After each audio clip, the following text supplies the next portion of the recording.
Have you ever wished you could like travel back in time and learn from like a historical figure firsthand? Oh, yeah. Well, today's deep dive is Mm. pretty close to that. Okay. We're going to be exploring the life of Anas ibn Malik, Okay. who served the Prophet Muhammad for 10 years, Wow. starting when he was just 10 years old. 10 years old. Yeah. Yeah. We're using this incredible YouTube lecture by Dr. Omar Suleiman, hmm and it's seriously like having a window into early Islamic history. It is. It is. Yeah. It's amazing that we get to explore this period through the eyes of someone so close to the Prophet. Right. Anas ibn Malik had a truly unique perspective. Yeah, so like, okay, let's unpack this. Okay. We're talking about a young boy whose mother dedicates him to the service of the Prophet Muhammad. Right. Can you imagine the trust and faith involved in that decision? Absolutely. And to highlight the significance of this moment, the Prophet offered a heartfelt prayer for Anas, asking God to bless him with wealth, children, a long life, and ultimately forgiveness. Wow, and here's where it gets interesting. Okay. The lecture explains how each element of that prayer Okay. came true in really remarkable ways Uh-huh. throughout Anas's life. Exactly. He lived to be over 100 years old, Right. had over 200 descendants, and amassed considerable wealth. It's as if that prayer set a course for his entire life. Yeah, but beyond those like material blessings, Right. what really struck me was the close bond he had with the Prophet. Yeah. Anna served him every day for 10 years. Wow. Imagine the stories he must have. And thankfully, he shared many of them. Yeah. What's fascinating is that even after a decade of constant companionship, Anas emphasized that the Prophet never once struck him, cursed at him, or even frowned at him. Wow. Yeah. That speaks volumes about the Prophet's character, Think doesn't so. it? To treat a young boy in your service Right. with such consistent kindness and respect. It does. And it offers valuable insight into Islamic teachings on leadership, compassion, and mentorship. Treating others with dignity, regardless of their age or status, is paramount. No, it wasn't all serious business. The No. lecture also mentions this lighter moment where Anas got distracted playing with other kids Yeah. while running an errand Right. for the Prophet. Yes. Ah. When the Prophet found him, he simply smiled, laughed it off, and gently asked, "Little Anas, did you go where I asked you to go?" He even used the endearing term unis, meaning little Anas. That's adorable. Yeah. It really humanizes the Prophet, Right. showing us that these historical figures had moments of lightheartedness too. Exactly. And these stories are also valuable because they're considered hadiths.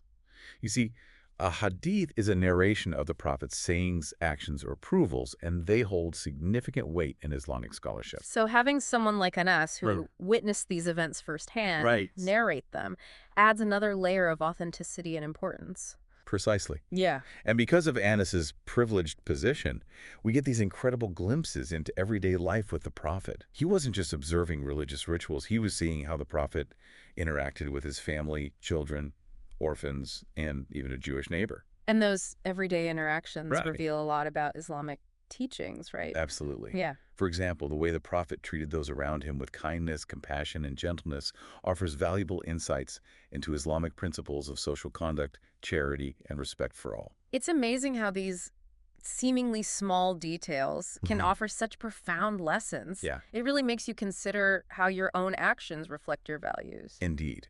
And speaking of reflecting values, the lecture highlights Anas's intense desire to emulate the Prophet in every aspect of life, even developing a taste for pumpkin seeds, just because he saw the Prophet enjoying them. That's interesting. It's Yes. one thing to admire someone, Right. but to try and copy everything they do, Yeah. even down to their food preferences, it makes you think about the fine line between inspiration and imitation, doesn't it? It does.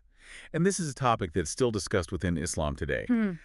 How do Muslims follow the Prophet's example without falling into blind imitation? Right. Yeah, It's such a relevant question. it is. How do we take inspiration from role models Right. without losing our own individuality? Exactly.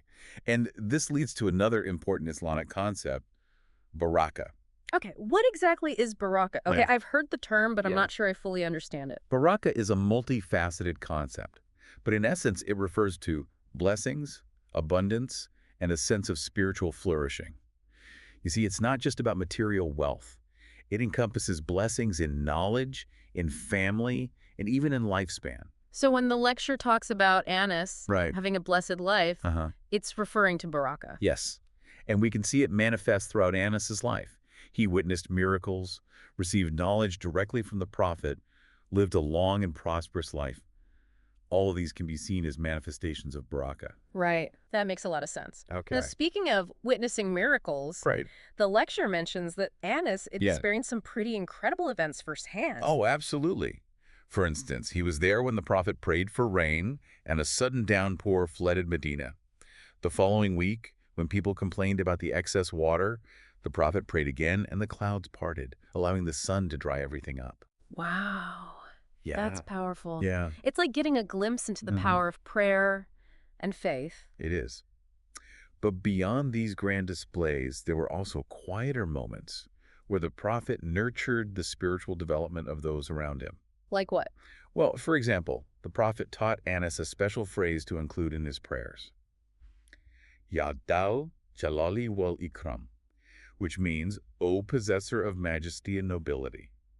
It was a personal teaching, a way to deepen his connection with the divine. Wow. Yeah. It's like a secret formula passed down from teacher to student.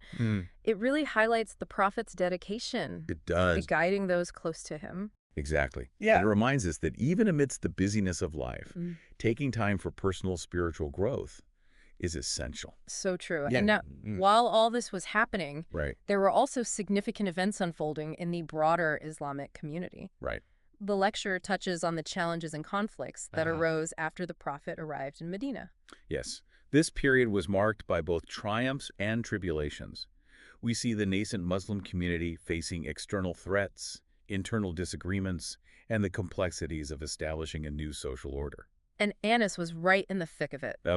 He was. He witnessed these events unfold, experiencing both the joys and sorrows Yes. of a community undergoing a profound transformation. He did. And the way he navigated these challenges, always seeking knowledge and understanding, speaks volumes about his character. But, of course, the most profound event in this period was... The prophet's death. Yeah. Yeah, Yeah. I can't even imagine how difficult that must have been for Annas after a decade of such close companionship. It was a devastating loss for the entire community, but especially for those who had known the prophet personally. Mm-hmm. Annas described his grief as so profound that he could barely continue with the burial. Yeah. Yeah. The lecture describes this incredibly moving scene Okay. where Annas witnesses the prophet's last smile. Mm-hmm. It was as if Yeah. a radiant light emanated from his face, Right. a final moment of peace and serenity. That image stayed with Annas for the rest of his life. But amidst that profound grief, there was also a glimmer of hope, a unique gift. Right. He saw the prophet in his dreams every single night for over 80 years. Now, this isn't just a sentimental detail. In Islam, seeing the prophet in a dream is considered a true vision, a direct connection to his spirit. It's a testament to the depth of their bond and the lasting impact the prophet had on Annas. That's incredible. It is. To have that kind of connection, Yeah. that solace for decades. Yeah. It's hard to even fathom. It speaks to the power of dreams in Islamic tradition and the belief that even in death, the prophet's guidance and presence could still be felt. So Yeah. despite the immense loss, Right. Annas' story didn't end there. It did. In fact, it was just beginning. It was. He went on to play a crucial role Yes. in preserving and transmitting the prophet's teachings. Exactly. And that's where we'll pick up in part 2 of this deep dive, exploring Anas ibn Malik's life as a scholar, teacher, and guardian of Islamic knowledge. Okay. Yeah. So we left off with Anas ibn Malik Yeah. grappling with the loss of the Prophet Muhammad, Right. yet finding solace in seeing him in his dreams. Yeah. It's amazing how he managed to channel his grief Mhm. into something so positive. That's a testament to his character and the strength he drew from his faith. He could have easily retreated into mourning, but instead he stepped forward, embracing a new role as a transmitter of knowledge. So how exactly did he go about doing that?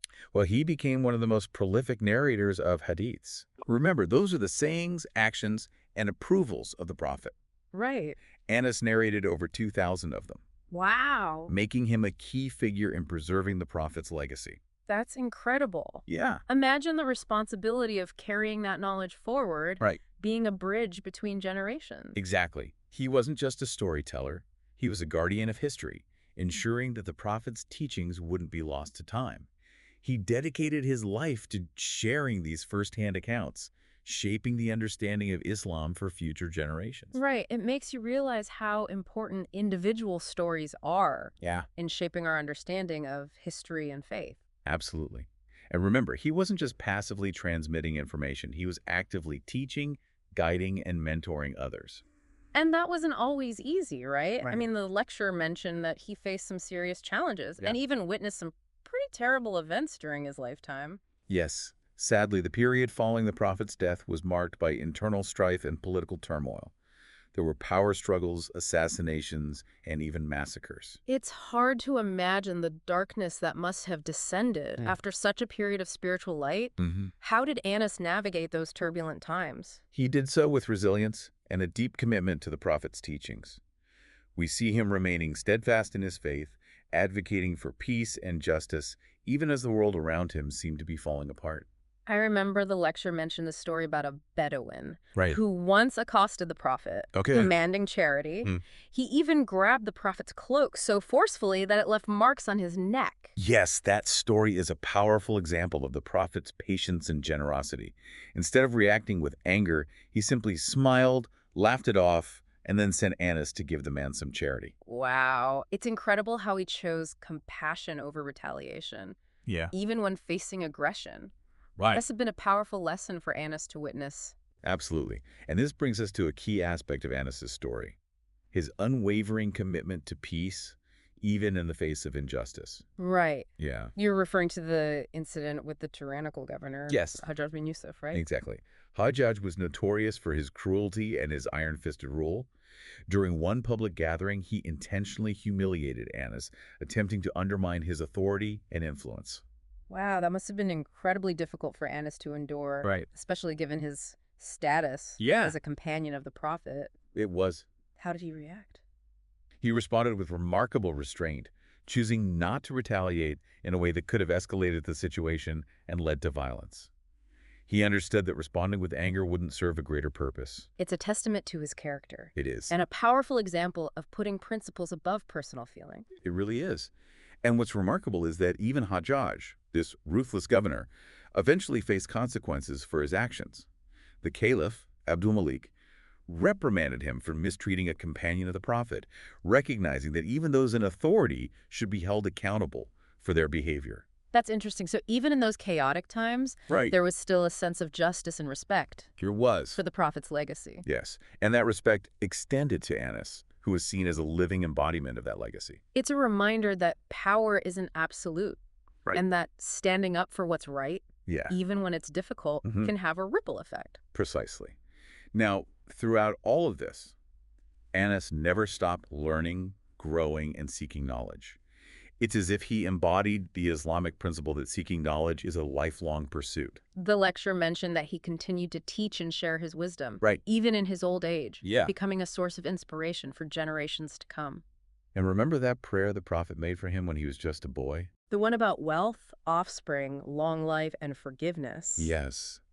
That prayer continued to manifest in Anas's life. He lived to be over 100 years old, had a large and prosperous family, and amassed considerable wealth. Right. The lecturer even mentioned a story about his gardens. Right. Miraculously producing crops twice a year. Even when neglected. Right. It's almost as if that prayer was woven into the very fabric of his life, a constant reminder of the barakah that surrounded him.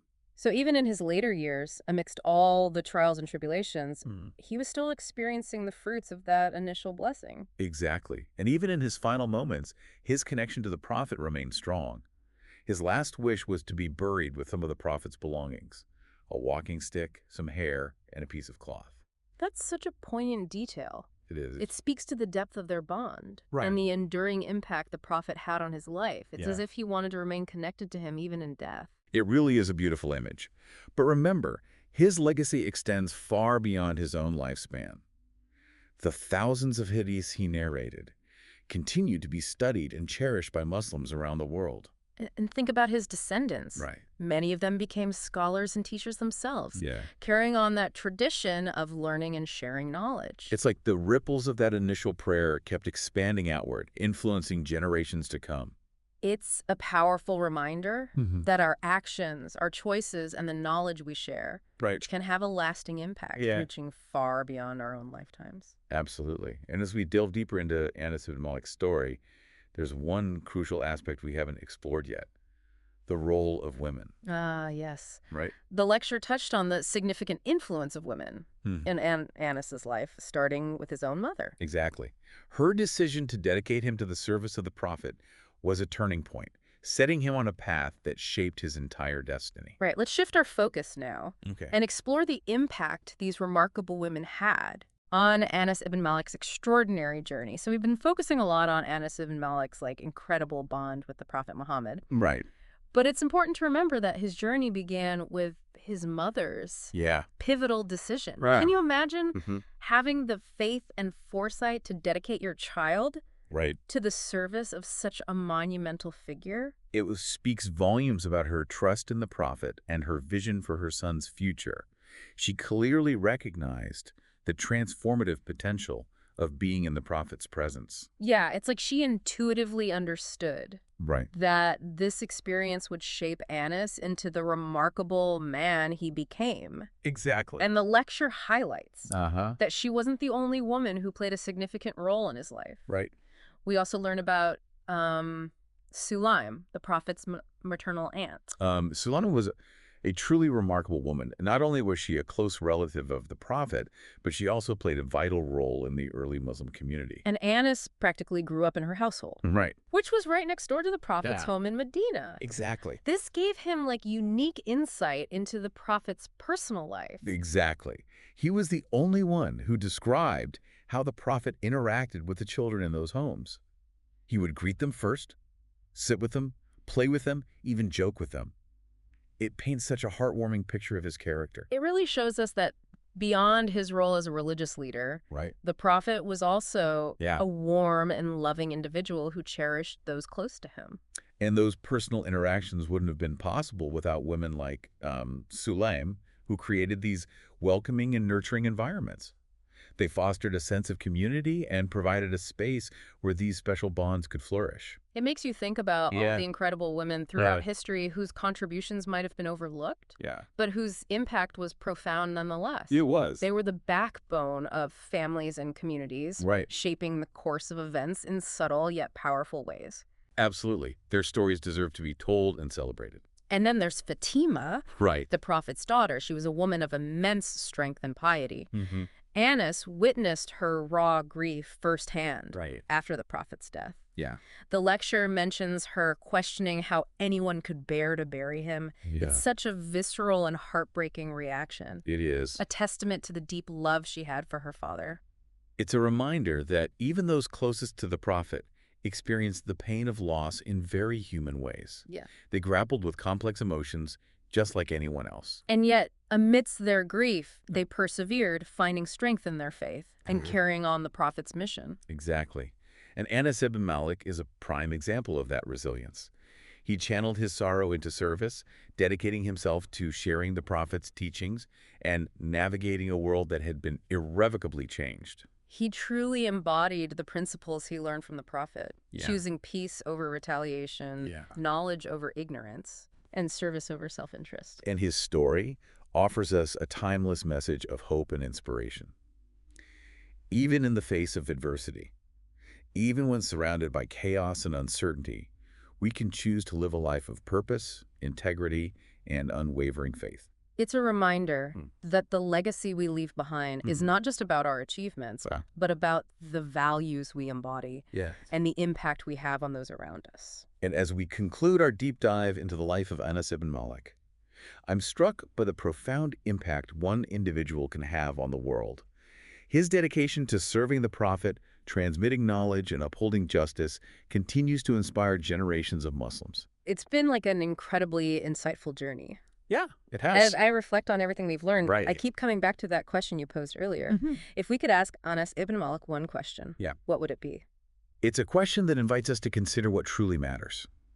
To think about the questions we would ask if given the opportunity to learn from such a remarkable individual. What would you ask him? You know, after learning about his unwavering dedication to the Prophet's teachings Right. I think I'd ask him what advice he would give Okay. to someone striving to live a life of purpose and meaning today. Yeah. What would he say are the most important qualities to cultivate in order to make a positive difference in the world? That's a beautiful question, and one that we can all ponder as we go about our lives. What values do we want to embody? What impact do we want to leave on the world? Onesimus' story is a testament to the enduring power of faith, service, and knowledge. And it's a reminder that even seemingly ordinary individuals can have an extraordinary impact when they live with purpose and integrity. Thank you for guiding us through this incredible deep dive. It's been an honor learning alongside you. And to our listener, we encourage you to continue exploring, keep seeking knowledge, and always strive to live a life that leaves a positive mark on the world.